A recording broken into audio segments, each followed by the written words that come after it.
पंच परमेष्ठी भगवान की जय हो। आइए, 4 इंद्रियों के बाद में अब आज की इस कक्षा में हम 4 गाथाएं पढ़ेंगे जिसमें स्पर्शन इंद्रिय के बारे में आचार्य भगवान कह रहे हैं। असुहो सुहो यफासो, असुहो सुहो यफासो, णतं भणदिफास मन्तिसो चेव, व्रतं भणदिफास मन्तिसो चेव, णय एदि विणिगहिदुं, णय एदि विणिगहिदुं, काया विषयमागदं फासं, काया विषयमागदं वासं। गाथा का अर्थ देखें। असुहो सुहो यफासो, असुहो अर्थात अशुभ, सुहो अर्थात शुभ, यह मतलब और, अशुभ और शुभ, फासो मतलब स्पर्शन। स्पर्शन इंद्रिय चाहे शुभ रूप हो चाहे अशुभ रूप हो। शुभ रूप होने का तात्पर्य है हमें गर्मी लगी, हमने पंखा कूलर एसी चालू कर लिया तो जो स्पर्श हमें अनुभव हुआ वो शुभ, अच्छा लगने वाला हुआ। हमें गर्मी लगी, हमने ये सब चीज़ें चालू नहीं की और हमें सूर्य का ताप हमें दुख दे रहा है, वह स्पर्श हमें अशुभ प्रतीत हो रहा है। दूसरी बात, णतं भणदिफास मन्ति, उस स्पर्शन इंद्रिय ने नहीं कहा कि तुम मुझे स्पर्श करो, वह तो स्पर्शन इंद्रिय है, बस उसका इंद्रिय का काम जैसा है वैसा उसका कार्य है। इसीलिए आगे कह रहे हैं णय एदि विणिगहिदुं, यह जो सोचे मतलब वह जो आत्मा है, ण मतलब नहीं, एदि मतलब जाता है, प्राप्त होता है, विणिगहिदुं ग्रहण करने के लिए, उस स्पर्शन इंद्रिय में जिसके प्रति वो राग अथवा द्वेष कर रहा है उस विषय को ग्रहण करने के लिए वह आत्मा णयेदि नहीं जाता है। किसको? काय विषय मागदम फासम, काय विषय, काय से यहाँ तात्पर्य स्पर्शन लगाना है। स्पर्शन इंद्रिय के विषय में जो आगदम प्राप्त हुआ है, आया हुआ है, ऐसे फासम ऐसे स्पर्श को, स्पर्शन इंद्रिय के विषय में आए हुए उस स्पर्श को प्राप्त करने के लिए, ग्रहण करने के लिए सोचेव णयेदि, वह आत्मा नहीं जाता है। क्या मतलब हुआ?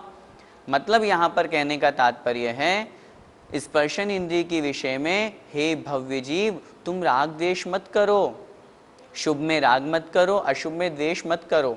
गाथा का भावार्थ देखें।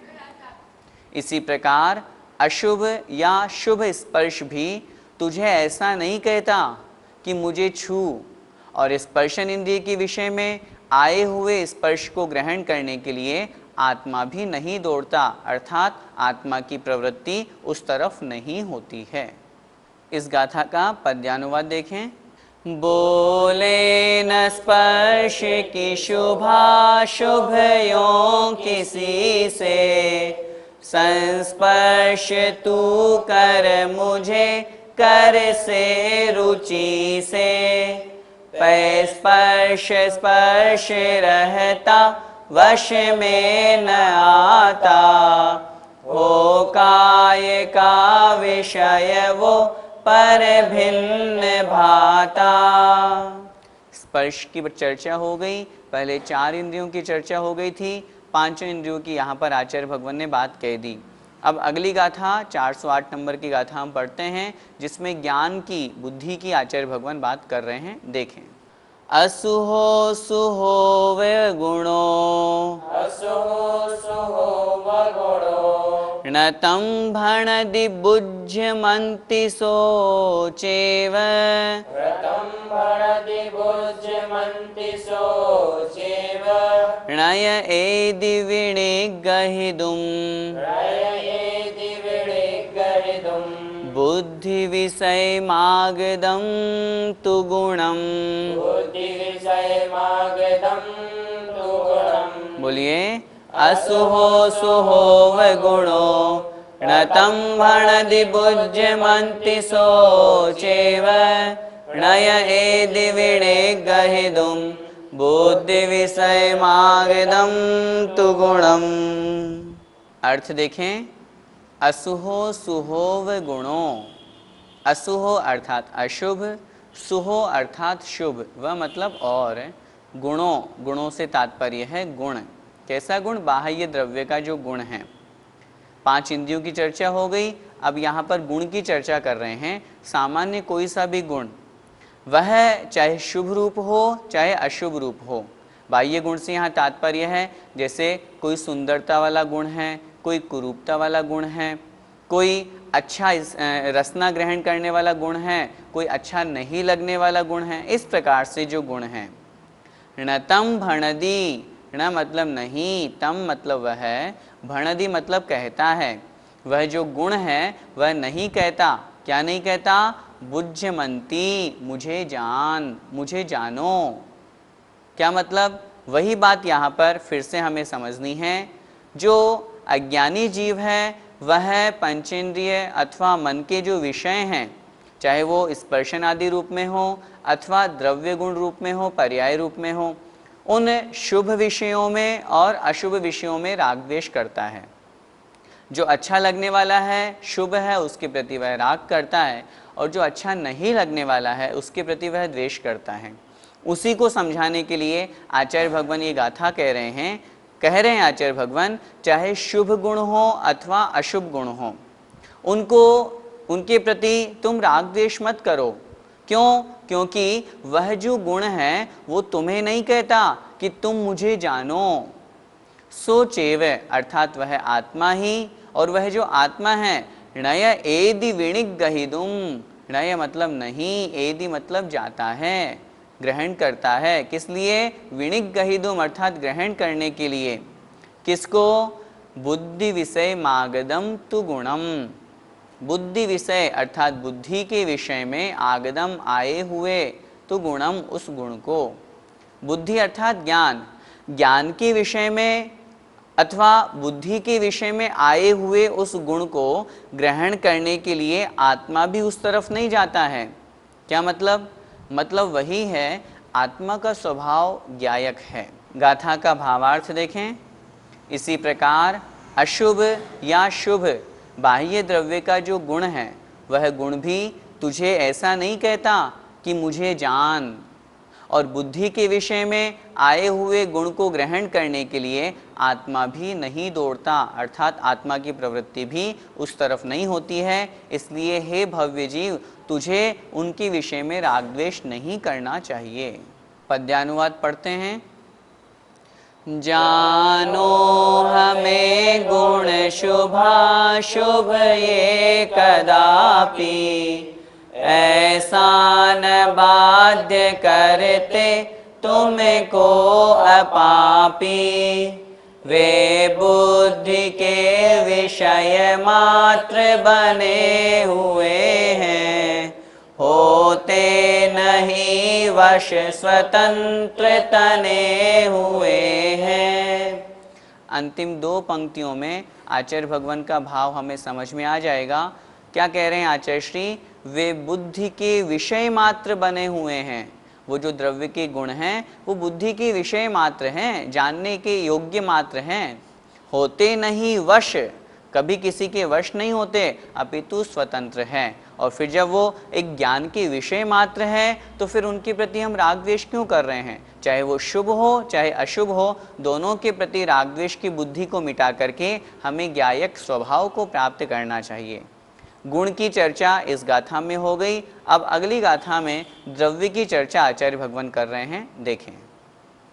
असुहम सुहम च दौवम, असुहं सुहं च दौवम्, णतं भणदि बुज्यमन्ति सोचेव, व्रतं भणति भुज्यमन्ति सोचेव, णय एदि विणिगहिदुम्, णय एति विणिगहिदुम्, बुद्धि विषय मागदं दौवम्।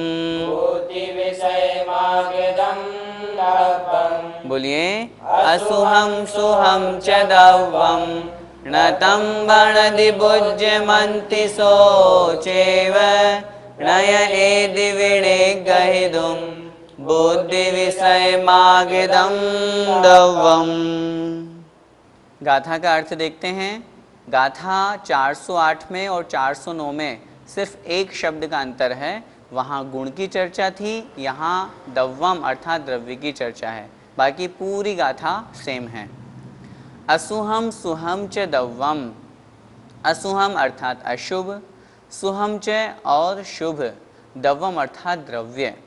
द्रव्य से यहाँ तात्पर्य कोई भी पदार्थ, चाहे हम 6 द्रव्यों की भी बात कर सकते हैं अथवा किसी पुद्गल पदार्थ की भी बात कर सकते हैं, जीव द्रव्य की भी बात कर सकते हैं, कोई सा भी द्रव्य, कोई सी भी वस्तु, कोई सा भी पदार्थ।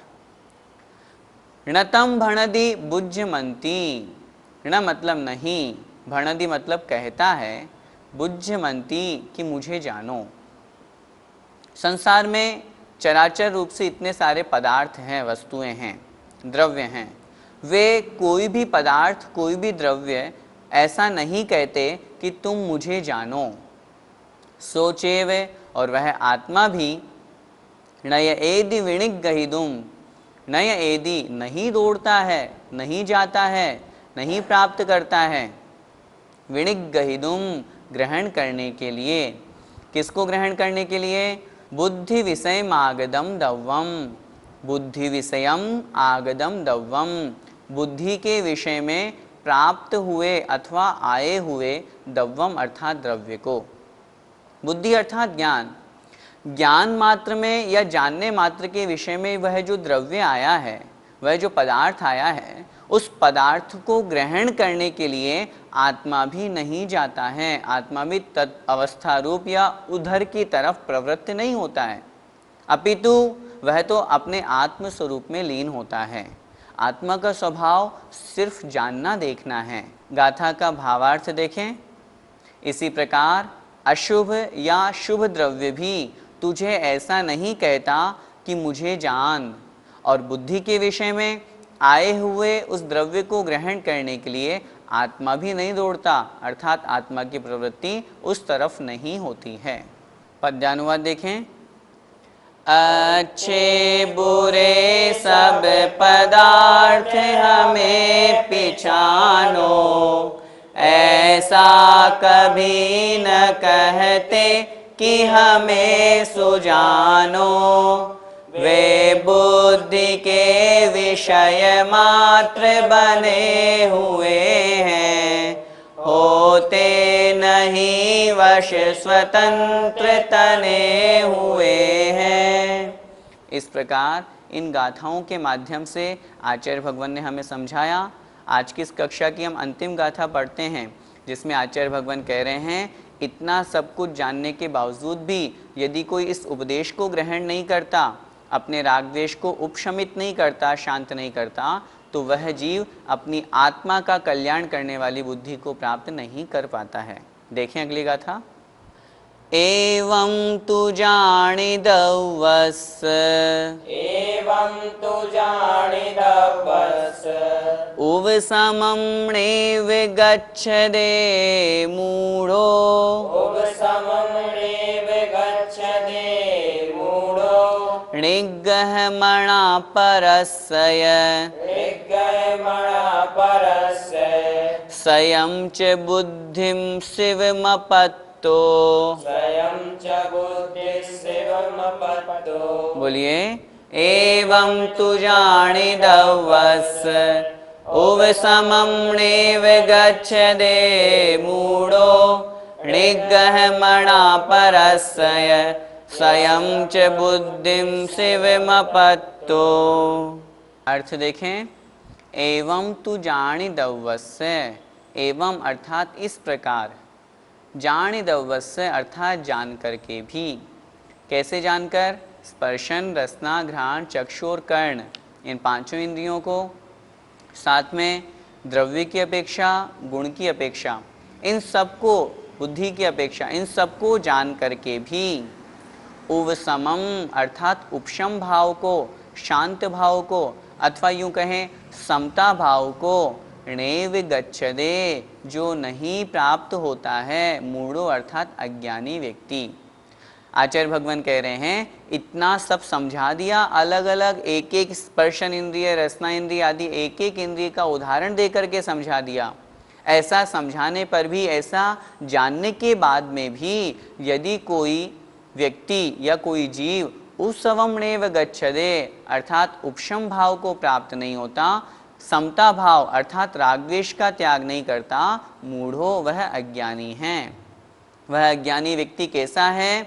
निग्रहमणा परस्य, यह मतलब और, परस्य मतलब पर पदार्थ के, पर द्रव्य के। निग्रहमणा अर्थात ग्रहण करने का मन वाला होता है। अभी तक भी उसे आत्म द्रव्य, आत्म पदार्थ को प्राप्त करने की बूझ नहीं आई, बुद्धि नहीं आई, वह तो अन्य पर पदार्थ को ही ग्रहण करने का भाव रखता है। संयम च बुद्धिम शिवमपत्तो, क्यों रखता है ऐसा भाव? संयम अर्थात समीचीन, बुद्धिम अर्थात बुद्धि ज्ञान, शिवम अपत्तो कैसी बुद्धि? शिवम अर्थात कल्याणकारी। समीचीन जो सही है और जो कल्याणकारी बुद्धि है, कल्याणकारी जो ज्ञान है, उसे अपत्तो प्राप्त नहीं कर पाया। उस बुद्धि को प्राप्त नहीं होने के कारण से वह पर पदार्थ को ही ग्रहण करने का मन बनाए रखता है। भावार्थ देखें, ऐसा जानकर भी मूढ़ जीव उपशम भाव को प्राप्त नहीं होता, प्रत्युत अर्थात बल्कि पर के ग्रहण का मन करता है, क्योंकि इसे द्रव्य के स्वरूप वाली, जो वास्तविक द्रव्य का स्वरूप है, ऐसी कल्याणकारी बुद्धि अर्थात समुचित समीचीन ज्ञान की उसे प्राप्ति नहीं हुई है। और इसी कारण से जब तक उसे समीचीन ज्ञान की प्राप्ति नहीं होगी तब तक यह जीव संसार में ही भटकेगा, आत्मस्वरूप को, ज्ञायक स्वभाव को प्राप्त नहीं कर पाएगा। पद्यानुवाद देखें। यो ताव की पकड़ से रह मूढ़ रीता, जीता पिपासु बन साम्य सुधान पीता, संभोग का रसिक मात्र परानुरागी, विज्ञान से विरत है विधि से सरागी। जय जिनेन्द्र।